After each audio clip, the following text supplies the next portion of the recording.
სამცხე ჯავახეთის მხარეში, ქალაქ ბორჯომის დასავლეთ ნაწილში, მესხეთის ქედის აღმოსავლეთ და თრიალეთის ქედის დასავლეთ ტყიან კალთებზე კურორტი ლიკანი მდებარეობს. კურორტს ძირითადად მინერალური წყლით გამოარჩევენ, რომელსაც როგორც სასმელად, ასევე ბალნეოლოგიური სამკურნალო პროცედურებისთვის იყენებენ. წლების განმავლობაში 43 ჰექტარ ტერიტორიაზე იყო განთავსებული ლიკანის მეოთხე სამმართველოს სანატორიუმი, რომელიც ოდითგანვე ცნობილი იყო უნიკალური, თვალწარმტაცი ფლორითა და ფაუნით, სამკურნალო თვისებების მქონე სასმელი წყლითა და გამაჯანსაღებელი პროცედურებით. სწორედ ამ სანატორიუმს ხელმძღვანელობდა 31 წლის განმავლობაში ექიმი პეტრე იოსელიანი, რომელიც მოსახლეობის ჯანმრთელობის დაცვისა და საკურორტო მომსახურების დარგის განვითარების საქმეში ღირსების ორდენითაც იყო დაჯილდოებული. დაიბადა ქუთაისში, მრავალშვილიან ოჯახში, 6 ძმა იყო და 1 და ქუთაისიდან მერე ინსტიტუტში გადმოვიდა თბილისში, ჯერ ჩააბარა ბიოლოგიურზე, მერე გადავიდა სამედიცინო ფაკულტეტი დაამთავრა და სამედიცინო ინსტიტუტის დამთავრების შემდეგ გადაწილდა ხარაგაულში, დაიწყო იქ მუშაობა. მას მერე გადავიდა წყარნიკონცხზე, იყო სანატორიუმის მთავარი ექიმად უკვე, შემდეგ წყალტუბოში და ბოლოს სურამში. სურამის პროფკავშირების სანატორიუმის მთავარი ექიმი იყო.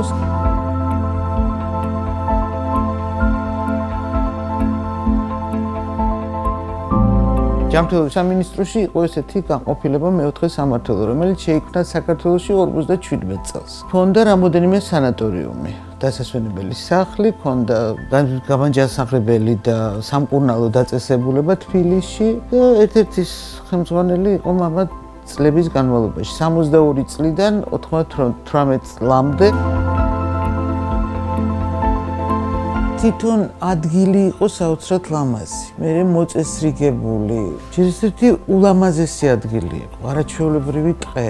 სასახლე იყო მროვანოვების, იქვე იყო პეტრეს ციხეც, იმ ტყვის მეორე სანაპიროზე, იქაც დავდიოდით ხოლმე აუცილებლად იმის სანახავად და თვითონ იყო ძალიან დიდი ტერიტორია იყო. ამოუწურავი სფერო იყო დასათვალიერებლად. მერე იქვე ჰქონდათ ორანჟერეა, სადაც იქიდან მოყოლებული, რომანოვის დროიდან მოყოლებული ზოგიერთი მცენარეები ჯერ კიდევ მამას დროს იყო ცოცხალი. სტუმრები საბჭოთა კავშირის თუ აღმოსავლეთ ევროპის ყველა ქვეყნიდან სწორედ აქ იკრიბებოდნენ დასასვენებლად.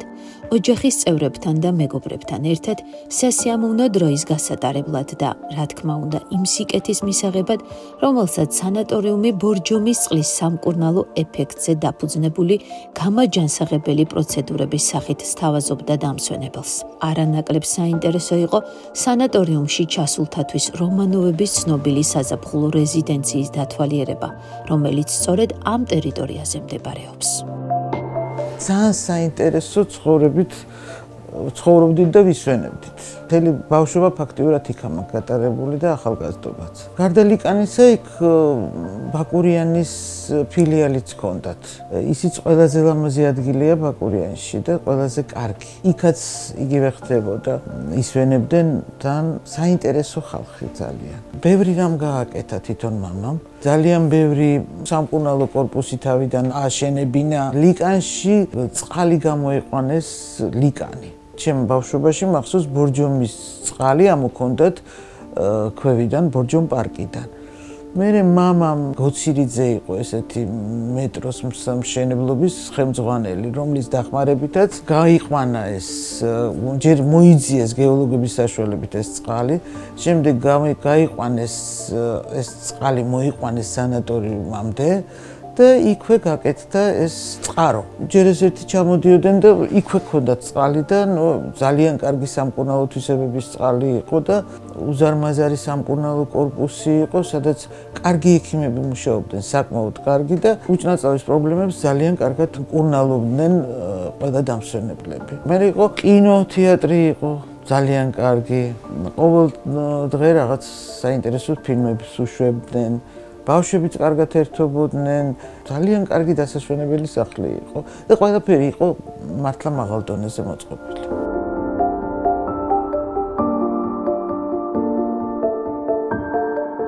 ძალიან ბევრი ხალხი ისვენებდა და ყველასთან უნდა კარგი ურთიერთობა დაგემყარებინა და მამას ჰქონდა ეს უნარი, რომ ყველასთან სათანადო ყურადღება გამოეჩინა და ყველას ეგონა, რომ პირველი სტუმარი იყო მისთვის ის. რაღაცა ადამიანებთან ურთიერთობის სპეციალისტი იყო, ასე მგონია მე ხარ უყურებ.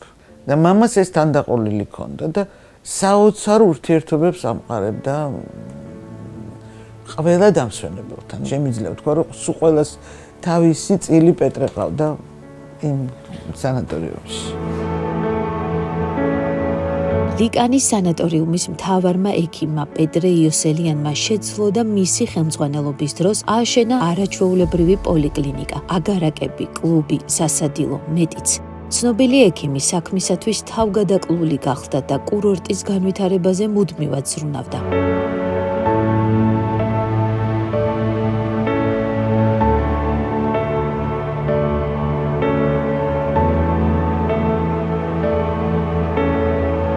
ვალიკო ლომიძე უკვე მრავალი წელია ბორჯომის რაიონის საზოგადოებრივ-პოლიტიკური გაზეთ ბორჯომის მთავარი რედაქტორია. 85 წლის ჟურნალისტს არაერთხელ ჩაუწერია პეტრე იოსელიანთან ინტერვიუ.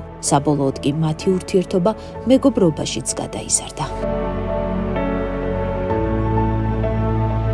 პეტრე იოსელიანი იყო ერთ-ერთი განათლებული, მეტად რაფინირებული, ინტელიგენტი, ეს იყო ბრწყინვალე კაცი. ვისი მასპინძელი აღარ იყო ის კაცი. რამდენი სიკეთეა გაკეთებული მას ბორჯომში ვერ დათვლით. მაგრამ ეს სანატორიუმი თითქმის პროდუქციის დიდ ნაწილს თვითონ აწარმოებდა. ჰქონდა უშველებელი ძალიან დიდი სათბური. იყო ტერიტორია, სადაც მოყავდათ ბოსტნეულის არნახული მოსავალი. ყავდათ საქონელი, რომელსაც უვლიდნენ, წველიდნენ. რძე, ყველი, ხაჭო, არაფერი არ აკლდა იქაურ დამსვენებელს. ეს იყო ერთ-ერთი საუკეთესო სანატორიუმი თუ არსებობდა სადმე საქართველოში, ეს იყო ბორჯომი. ყველა ბორჯომში ჩამოდიოდა. ყველა ჩინიანი და უჩინო, ყველას ბორჯომში დასვენება უნდოდა და თანაც მეოთხე სამმართველოში. ყოველთვის გადაჭედილი იყო სანატორიუმი დამსვენებლებით. არა მარტო ქართველებით, არამედ საბჭოთა კავშირის ყველა რესპუბლიკის პირველ პირს ბორჯომში უნდა დაესვენა. ბატონი ვალიკო ხშირად სტუმრობდა სანატორიუმს. იქ ჩასულ არაერთ სტუმართანაც ჩაუწერია ინტერვიუ. დღემდე უამრავი ადამიანის წერილი აქვს შენახული არქივში და თითოეულ მათგანს სათუთად უფრთხილდება. ყველაზე საინტერესო გასახსენებელი ბევრი მყავს მე. მაგალითად, მსახიობი ჩვენთვის საყვარელი გივი ბერიკაშვილი გადასარევი. აქ იყო ჩამოსული მთიული გოდერძი ჩოხელი, ნახეთ პირადად ამხანაგები წავიყვანე და ნახეთ. სურათიც მაქვს გადაღებული მასთან ვიყავი, ნახე, ავედი, ინტერვიუ ჩავიწერე. დუმბაძესთან შეხვედრილი ვარ, გაკეთებული მაქვს ჩანაწერი. ნოდარ დუმბაძე რო ჩამოვიდა, შევხვდით და ჩაგვიწერა ძალიან მოკლედ, მაგრამ ყველაფერი იყო ნათქვამი. რატომ ბორჯომში? აქ დაიბერტყა უფალმა კალთა და იმიტომ არის ბორჯომი ასეთი ლამაზი. გადმოცემით რომ არ ვიცოდე რომ სამოთხეში მარადიული გაზაფხულია, ბორჯომი სამოთხე მეგონებოდა. მაგრამ როგორც ჩანს, ბორჯომის უპირატესობა სამოთხესთან სწორედ ისაა, რომ აქ გაზაფხულზეც, ზაფხულშიც, შემოდგომაზეც და ზამთარშიც ყოველთვის სამოთხეა. მეორე უპირატესობა, ბორჯომი თბილისიდან გაცილებით უფრო ახლოსაა ვიდრე სამოთხე. თუმცა უნდა ითქვას, სანატორიუმში მოხვედრა გაცილებით უფრო ძნელია ვიდრე სამოთხეში. და კიდევ ერთი უპირატესობა, სამოთხისგან განსხვავებით, ბორჯომში ისეთი სამკურნალო წყაროა, რომელსაც არაერთი სამოთხისკენ მიმავალი კაცი მოუბრუნებია ამ ქვეყნად.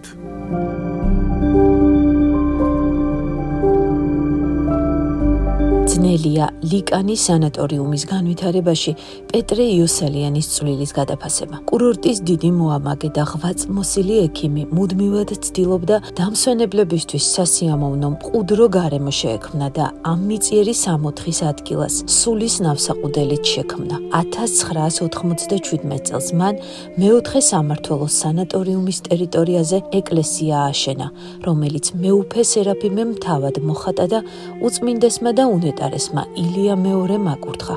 მას შემდეგ ეკლესია მოქმედია და ლოცვაც აღევლინება. ჩვენ რა თქმა უნდა გავიცანით ერთმანეთი ბორჯომში ამ 90-იანი წლებში, პირველად მე ჩამოვედი ბორჯომში 95 წელს და ჩვენი შეხების ასე ვთქვათ წერტილი ადგილი ეს იყო რა თქმა უნდა ეკლესია და 1997 წელს ბატონი პეტრე იოსელიანი ჩვენ მოგმართა კითხვით და სურვილით რომ მას სურდა ეშინებინა პატარა ეკლესია ხაზგასმით წმინდა გიორგის სახელობის რომელიც უნდა აშენებული იყო იქ ლიკანის მეოთხე სამმართველოს ტერიტორიაზე და რა თქმა უნდა როგორც ჩვენ გვთხოვა წმინდა გიორგის ეს ტაძარი უნდა ყოფილიყო და უნდა აშენებულიყო კონკრეტულად წმინდა გიორგის სახელზე მის შვილიშვილის გიორგის სახელზე და მან შეასრულა თავის სიტყვა 1997 წელს მან შექმნა ააშენა ეს პატარა ტაძარი რომელიც ჩვენ ვაკურთხეთ 1997 წელს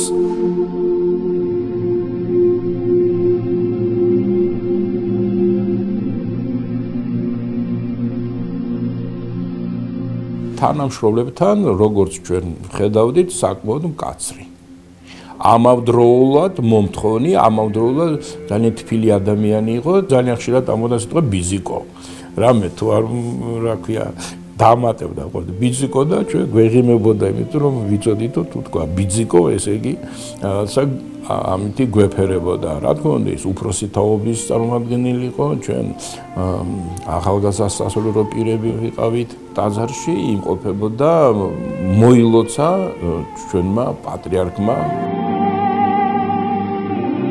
ეს იყო დიდი ზეიმი მთელი ქალაქის მთელი შემადგენლობა ექიმების და ამ საზოგადოების ესწრებოდა ამ ძალიან დიდ მოვლენას და ჩვენ რა თქმა უნდა ძალიან გვიხაროდა ეს იმ ტერიტორიაზე შეიძლება ითქვას პირველი ტაძარია იქ ეკლესიის დაფუძნება იყო ასე ვთქვათ ძალიან საჭირო ღვთისმსახურება და საზოგადოება დიდი სიხარულით იღებდა და ლოცულობდა ამ პატარა ტაძარში და ამიტომ ბატონი პეტრეს ეს ინიციატივა და ერთობლივი ჩვენი გახსნა სადაც ესწრებოდა ასევე ქალბატონი თამარი იოსელიანი ეს დღე იყო შეიძლება ითქვას დაუვიწყარი ბორჯომის საზოგადოებისათვის და ყველა ჩვენთვის ამიტომ ჩვენ არ გვავიწყდება ეს ჩვენ ვლოცავთ მის სახელს და ღმერთმა უმრავლოს ისეთი პიროვნებები საქართველოს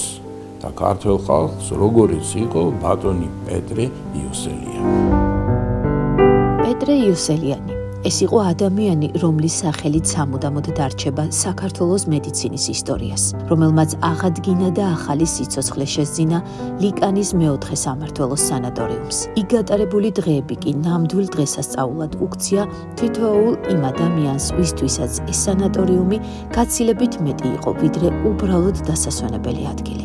დღესასწაულად, რომელიც სამუდამოდ მათთან დარჩა, მათ მეხსიერებაში.